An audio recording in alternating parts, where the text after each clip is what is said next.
All praises to Yahweh Ba'Sham Yahweh Shai, Ba'Sham Rakar Kwadash. Double honors to the apostles and the elders of Great Millstone, and Shalom to the elected nation of Israel. This is going to be a lesson on how everything on the earth is being done to fulfill prophecy and prophecies that Yahweh has set up, man, to take place, right?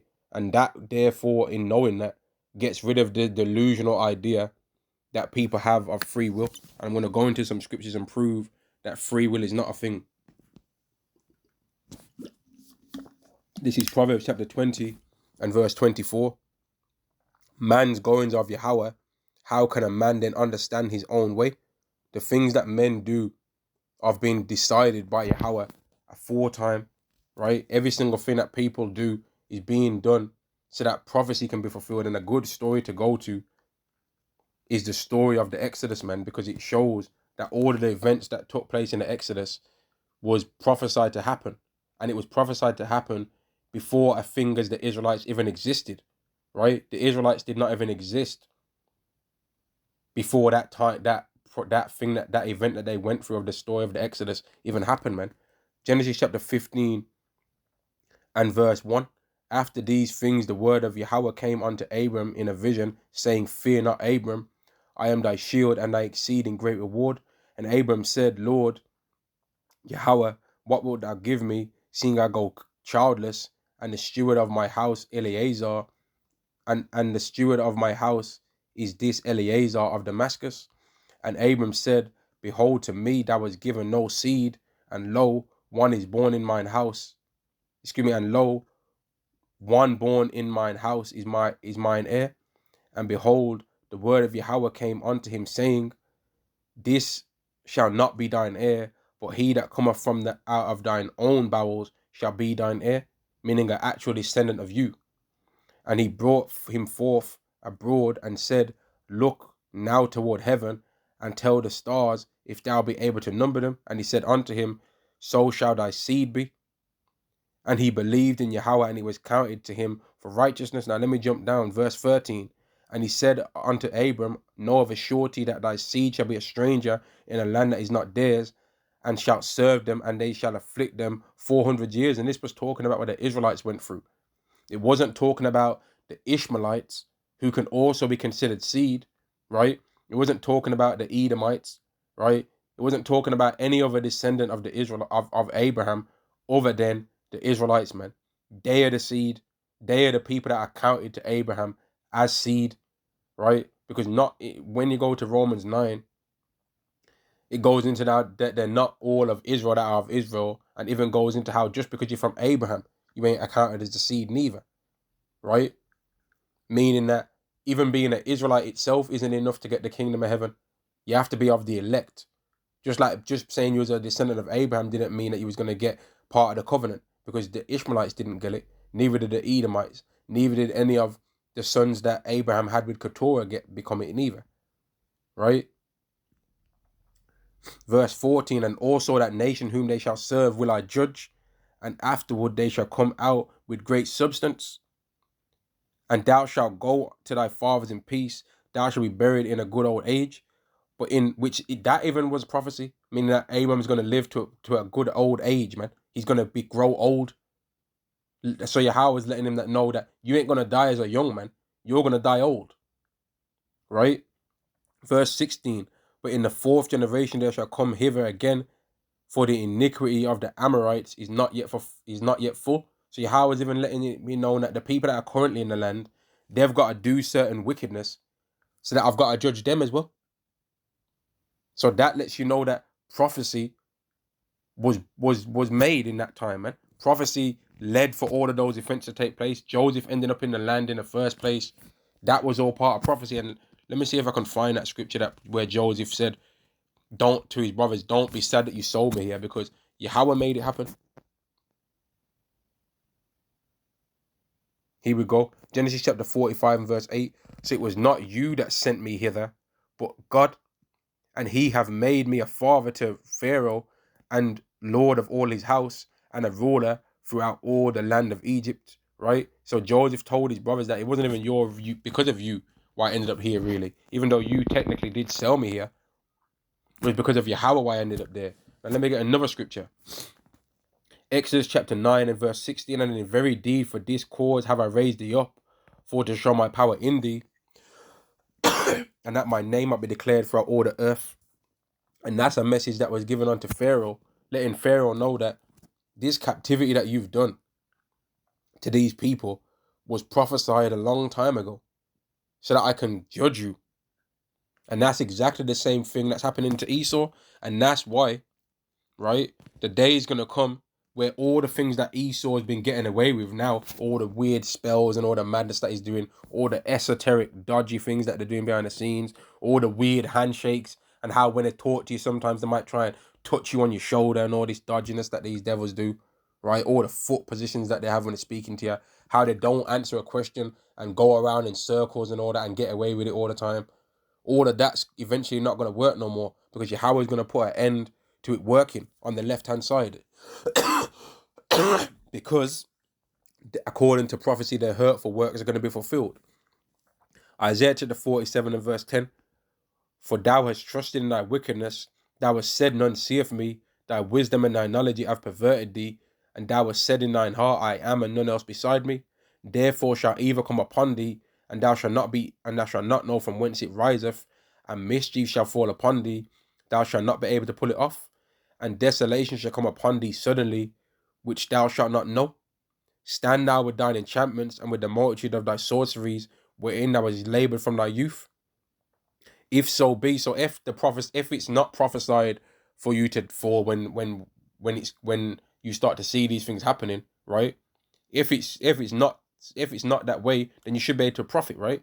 If so be, thou shalt be able to profit. If so be, thou mayest prevail, right? If in that time when your nation starts to really fall, you Edomites, man, then you're gonna be able to find a way out of it, ain't you? You're gonna be able to somehow do a new weird spell casting, whatever madness you want to try, and it's gonna work.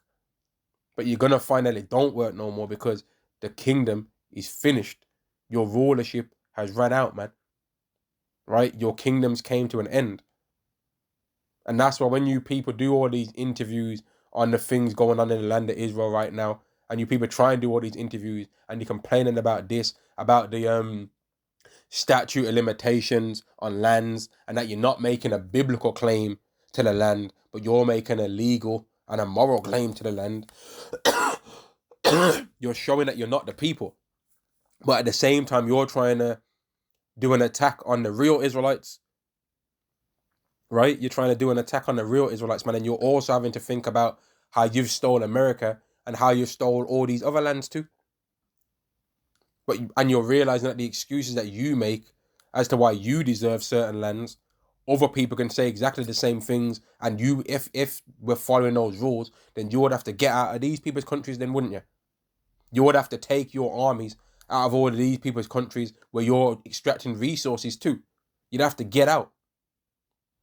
Your hypocrisy is being revealed to the world, man, all over the earth, and the schemes that you used to be able to do ain't working. The way how you used to get believed for all of these things, it's no longer working, man. People don't believe you no more, because it was prophecy that you were supposed to have a time, but then now your time's coming to an end, man. Let me get another scripture. I think the one I'm looking for is actually in Daniel 4, actually. Daniel chapter 4 and verse 17. This matter is by the decree of the watchers, and the demand by the word of the holy ones, to the intent that the living may know that the Most High ruleth in the kingdom of men, and giveth it to whomsoever he will, and setteth up over it the basest of men. So sometimes Yahweh has had the righteousness of men ruling, but that was only for a short time during the time of King Solomon, where the righteous nation was really ruling, man. But since then, it's been the basest of men. It's been the most degenerate nations that believe that statues are alive. When you read the story of Bel and the dragon, right, you find out that kings are not necessarily intelligent, because they believe that a statue of a dragon is eating food and drinking wine, right? And they actually believe that, and are so serious about believing that a dragon statue is eating wine, that if any man says that it's not, they're prepared to have those people executed. They actually was prepared to do that back in those times. We've read about it, man, on several occasions where these people either thought that they was gods or thought that statues that they made with hands out of things that were in the earth were gods, and was prepared to execute men that didn't believe that. That's been happening many times in the Bible, and it's still happening now to this day, where people make statues of their own hands and then worship it, something that they made themselves. The basis of men, right? But that's all. That scripture was not to go into that necessarily, but it shows that Yahweh rules in the kingdom of men. Men don't choose who's going to be in charge of their own self. It's all things that Yahweh has designed to be that way, so that prophecy can be fulfilled, and so that the end that He's designed can come and happen. Ecclesiasticus chapter 18 and verse 1. Ecclesiasticus or Sirach chapter 18 and verse 1. He that liveth forever have created all things in general. So Yahweh that didn't need to be made, didn't have a creator, right? Which this is a good point to show that the Messiah, Yahweh Shai, and Yahweh are not the same, because Yahweh had a birth. Yahweh Shai had a birth, man. Yahweh did not have a birth. And for no man can think on that for a long time. And not given unlimited time to think about that, would he be able to explain that? His head will hurt for thinking about that, because that's not our reality, right? It's not our reality to understand such things like that, man. Yet it's true. It has to be true that something was first, and that is Yahweh, which we believe means He exists, man, which is a fitting name. He that liveth forever have created all things in general. The Lord only is righteous, and there is none other but He, who governeth the world with the palm of His hands, and all things obey His will. Even the people that are scoffing against the Lord and they don't believe in Him, they was made to be like that. Their role is to be a scoffer, right? And that's why Yahweh was able to turn people that didn't believe in Him into believers. Did He not do that with Saul, whose name was changed and became Paul? Was Saul not a person that was there when Stephen was killed? And wasn't he consenting unto the death? But then his mind was changed, man, and he believed in the Lord and became one of the main people that was teaching about Yahweh Shai. But that was because Yahweh changed His will. Yahweh, well, not changed it, but revealed in him a deeper understanding of why he was like what he's like, man. And show that it's ultimately about who He chooses, not who men think. It's all about Yahweh's choice, man. And that's why there's going to be people that are of the elected nation of Israel that have did sins, the exact same sins as some of the people that are going to end up in the lake of fire, man. Some of the elected nation of Israel will have committed adultery, man. Some of the elected nation of Israel will have committed every single sin that people that are going to get destroyed have committed. But the difference is that Yahweh's covered one and not covered the other, so that everyone can know that it's about Yahweh's grace ultimately, man. It's not about the special characteristics that any particular man had of his own self, man. And that's why it's so scary that it's like that. Verse 3, who governeth the world with the palm of His hand, and all things obey His will. For He is the King of all, by His power dividing holy things among them from profane. So it's all about Yahweh's choice and Yahweh's will, man. Let me get this scripture. Revelation chapter 4 and verse 11. Which basically says the same thing, because some people will say, but the Apocrypha ain't real though. As if they can tell us what books we can believe in, man. They can't tell us nothing to do with that. If we want to believe that book's the real, is a book that deserves to be accepted, then we can say that. And if it turns out that we're not true, then we'll see. But if it turns out that we are true, which it is going to, then them people were the ones that were lost and not us, man. They don't get to tell, none of these Christians get to tell us what books we can and can't read, man. Like they think they can. Revelation chapter 4 and verse 11. Thou art worthy, O Lord, to receive glory and honor and power, for Thou hast created all things, and for Thy pleasure they are and were created. How can you say that there's free will then? And for all these people that believe that prophecy can exist and free will exist at the same time, you don't know what you're talking about. Because prophecy doesn't work like this, where some man just randomly took a guess that one day a particular event's going to happen, and then men go out of their way when they read it to try and say, okay, I'm going to be the one that fulfills this. No. The prophecy is the person that fulfills a certain prophecy was already predestined to fulfill that prophecy. And at the time that they're born to the time that they die, their life is going to fulfill all the things that that prophecy entailed, man.